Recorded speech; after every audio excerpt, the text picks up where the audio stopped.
달부터 아내의 강권으로 여기 헬스장을 다니기 시작했어요. 할렐루야. 방학 동안에 빵을 너무 많이 먹었더니 참 여기 빵가게 하시는 분 계신데 성도님 계신데 한 10kg가 넘게 쪘더라고요. 그래가지고 운동을 시작했습니다. 몸무게를 빼려고 하는 것보다도 이 체지방을 좀 줄이고 좀 허리 근육을 좀 강화하고 어깨도 아프니까 좀 어깨도 풀고 그러려고 다닙니다. 그런데 이제 런닝머신을 제일 먼저 타요. 가면은 이제 제자리에서 걷는 런닝머신기가 있습니다. 근데 어느 날 70이 넘어 보이시는 어른 두 분이, 한 분은 한 68이나 9 돼 보이시고 한 분은 못해도 한 74, 5은 돼 보이시는데, 여러분 놀라지 마십시오. 나이가 그러신데도 저보다 몸이 더 좋아요. 팔뚝이 이렇고 막 쫙 벌어져가지고 그냥 제가 이러고 숨어 다닙니다. 그분들이 이제 옆에서 이렇게 서서 천천히 걸으면서 이야기를 하십니다. 제가 그것을 본의 아니게 엿듣게 되었죠. 두 분이 이제 뭐 관촌에 있는 이야기도 하시고, 또 남자들이 모이면 영양가는 없지만 어쨌든 정치 얘기가 빠질 수가 없죠. 정치 이야기로 시작해서 그 형으로 보이는 그분이 야 그래도 잘못된 건 아니라고 해야지 이렇게 얘기를 하니까, 그 동생 되는 분이 뭐라고 말씀하시냐면 형은 그래서 안 돼. 형은 항상 답을 정해놓고 이야기하니까 형 주변엔 사람이 없는 거야. 나냐 되니까 이런 말 하는 거야. 주여.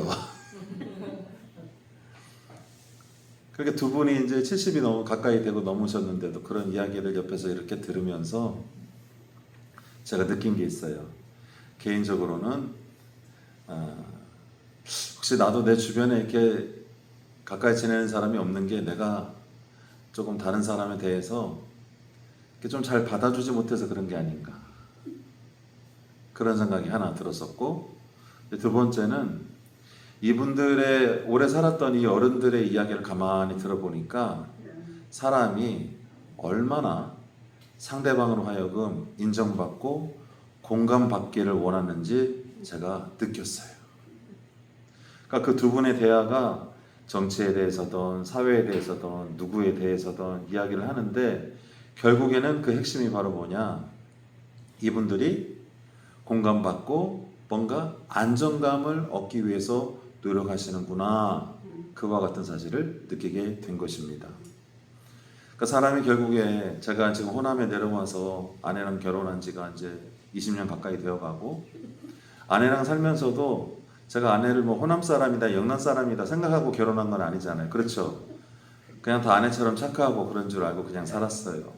그런데 저는 이제 대전에서도 살고 경기도 서울에서도 살고, 그러니까 조금은 그 어떤 뭐랄까요, 좀 관점이나 바라보는 관점들이 좀 달랐는데 이제야 제가 좀 이해하게 된 거예요. 뭐냐면 이분들이 뭔가 옳고 그름의 문제가 아니라, 어떤 대상을 볼 때 옳고 그름으로 바라보는 게 아니라 내가 편안하기를 바라는 거예요. 내가 이왕이면은 나와 같은 생각을 하는 사람들이 더 많아야 내가 안정감을 느낄 수가 있잖아요. 그렇죠?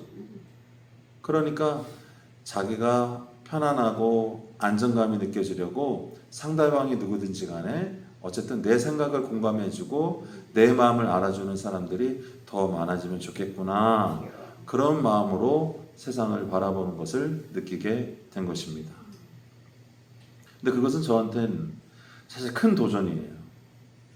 만약에 제가 목사인데 그런 마음으로 설교를 하고 만약 목회를 한다면, 글쎄요, 목회는 잘했을지 모르지만 그것이 기준에 있어서 목사는 기본적으로 사람에게 잘 보여야 됩니까? 하나님께 잘 보여야 됩니까? 물론 둘 다 잘 보여야 되지만 본질적으로는 그 먼저는 하나님, 그 나라와 그를 구해야 하기 때문에 어떨 때는 여러분 마음에 들 때도 있지만 어떨 때는 여러분 마음에 들지 않게 설교할 때도 있고 또는 이끌어갈 때도 있습니다.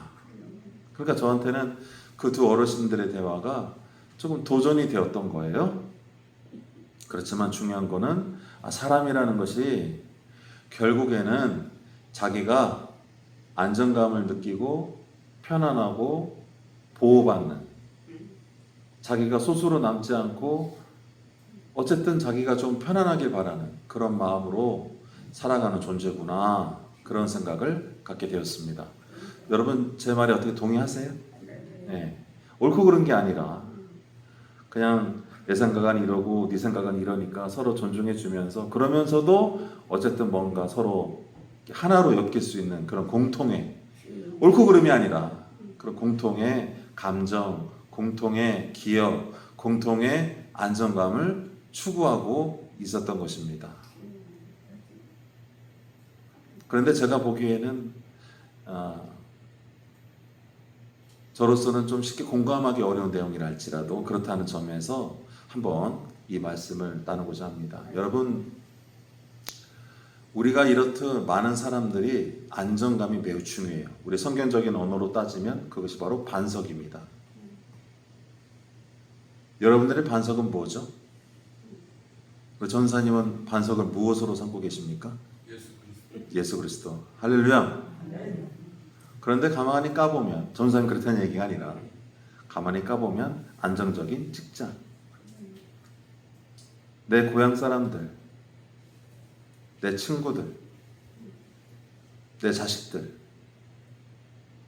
나의 힘, 이런 것들로 안정감을 삼는 경우가 있죠. 심지어 목사들 사이에서도. 여러분, 예수 그리스도의 하늘로부터의 계시, 그 계시의 시작인 예수 그리스도의 복음이 세상의 정치나 정당이나 이념보다 더 소중해요? 소중하지 않아요? 소중합니다. 더 상위 개념이 있어요. 그런데 그런 하나님의 것을 나의 가짜 안정감으로 억누르고 나의 가짜 지식으로 억눌러서 허망하게 뒤에 남는 경우가 있더라고요. 그래서 이 시간에 여러분들이 분별하기를 축원합니다. 뭐를 분별해야 되느냐? 오늘 바울과 마찬가지로 하나님께로부터 온 것을 내가 분명하게 알고 고백하고 그 위에 섰을 때 나머지 것들이 분별되는 거예요. 이 순서와 이 원리가 여러분들이 이해하지 못하게 된다면, 또 여러분들이 받아들이지 못한다면, 여러분들은 하나님을 믿어도 결국 거짓된 안정감을 의지하여서 마지막 날에 주님 앞에 부끄러울 수밖에 없을 것입니다. 누가복음 13장에는 18년 동안 귀신 들려서 꼬부라져서 지내는 한 여인이 등장했어요. 그때 예수님께서 그 여인을 병을 고쳐주십니다. 그러자 하필이면 그날이 어떤 날이었냐면 안식일이었어요. 유대 율법에 보면 안식일에는 일하도록 되어 있어요? 안 되어 있어요? 일하면 안 돼요. 죽어요. 하나님의 절대적인 말씀이기 때문에, 또 그 말씀을 기본으로 해가지고 자기들이 율법을 만들어냈기 때문에, 약속이기 때문에 그것을 어기면은 공동체를 파괴하는 행위이고, 자기들이 안정의 반석의 기반으로 여긴 것들을 파괴하는 것이 되기 때문에 안식일은 결코 어겨서는 안 됩니다. 그런데 예수님께서 그 18년 된 여인을 고쳐주시며 이렇게 말씀하시죠. 안식일에 가축에게 물을 먹이는 건 어쩌고 너희 외식을 하느냐. 야, 너희들도 안식일날 아무것도 하지 말아야 되는데 실은 너희들이 기르는 가축들이 목마를까 봐 물을 먹이지 않느냐. 데리고 가서 냇가로 가지 않느냐. 그런데 하물며 아브라함의 딸인 이 여인을 18년 동안이나 고생한 이 딸을 내가 고치겠거니 그것이 왜 문제가 되느냐 라고 그들의 거짓된 안정감을 부셔버립니다.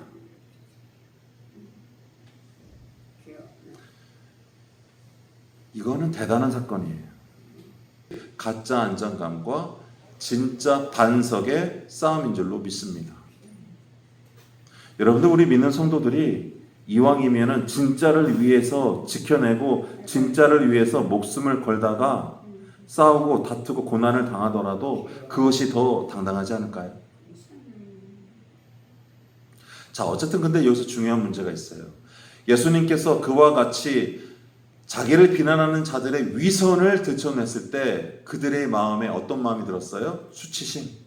여러분 간단해요. 아까 두 분의 어른들이 헬스장에서 옥신각신하면서도 결국엔 하나로 의기투합했던 거, 그 안정감. 그래도 우리는 남이 아니야 이러면서 서로 이렇게 안정감. 그런데 거기에 대해서 그건 가짜 안정감이야? 하나님의 말씀이 진짜야? 라고 말했던 그 예수님. 그러자 자기의 가짜가 폭로되었을 때, 가짜라는 것이 폭로되었을 때 사람은 수치심이 일어납니다. 여러분, 수치심이 일어나면요, 사람이요 너무나 부끄럽고 숨어버리는 것도 있지만 반대로 어떤 현상이 벌어지는 줄 아세요? 상대방을 죽여버립니다. 내가 나의 존재와 내가 그동안에 나의 반석으로 삼았던 것이 가짜라는 것이 폭로되었을 때 거기에 대해서 화가 나고 분이 나서 상대방을 해코지한다고요. 왜 그럴까요? 본인이 그동안에 금과 억저처럼 느꼈던 그 안정감을 깨트리니까 거기에 대해서 화가 나는 거예요. 그러므로 복음을 믿고 복음을 증거하고 전도하며 사는 우리는 꽤 위험한 일을 하는 줄로 믿습니다. 우리가 말로는 히브리서 말씀처럼 하나님의 말씀이 골수를 쪼개고 깨고 그와 같은 말씀을 통해서 우리 영혼을 깨워 주십시오라고 기도는 하지만 정작 그와 같은 말씀이 우리 가운데 찾아왔을 때 우리 중 과연 몇이나 아멘하고 응답할 수 있겠어요? 그렇죠? 어쨌든 예수님이 그와 같은 말씀을 했을 때 그들은 자기 수치심을 안식일을 범한 죄라는 것으로 포장하여서 예수님을 십자가에 못 박아 죽입니다.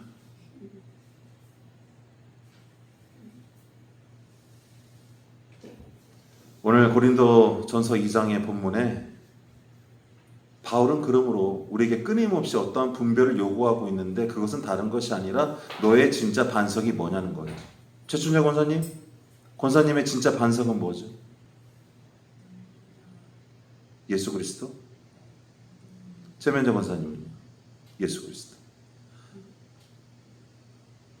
제가 지금 질문할까봐 두 남성분이 눈이 떨리고 있습니다. 지금.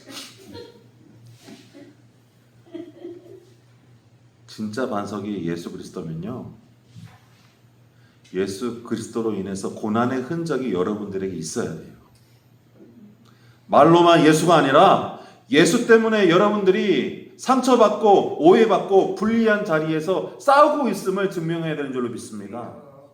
세상에서 안정적이고 생존에 유리하고 자기가 잘되고 주변에 많은 사람들이 있다? 어떻게 진짜 반석을 갖고 있으면서 아무에게도 거치지 않는 그와 같이 뱀처럼 미끈미끈한 삶을 살 수 있겠어요? 어떻게 거지 나사로와 부자의 예화처럼 부자처럼 살 수 있겠습니까? 영적으로 타락하고 하나님을 반석으로 삼지 않으면서 세상에서 떵떵거리고 살 뿐이죠. 그러나 그 마지막 날 예수님께서 어떻게 예화하십니까? 그들이 죽고 나서 부자가 지옥으로 떨어져 가지고 제발 나사로가 천상에서 하나님과 함께 있잖아요. 그 나사로를 보면 뭐라고 합니까? 목말라 죽겠는 거예요. 근데 지옥에는 아무것도 없어요. 진실도 없고 생명도 없고 내가 거제 반석으로 삼아왔던 것들을 딱 내가 죽고 나니까 거기로부터 탁 내려와서 보니까 거기가 지옥인데 지옥에서 보니까 누구 하나 물 하나 주는 사람도 없고 아무것도 없는 거예요. 그때 하늘을 보면 나사로에게 말합니다. 제발 그 손가락에 물 한 방울만 찍어서 내 입에다 똑 떨어뜨려 줘.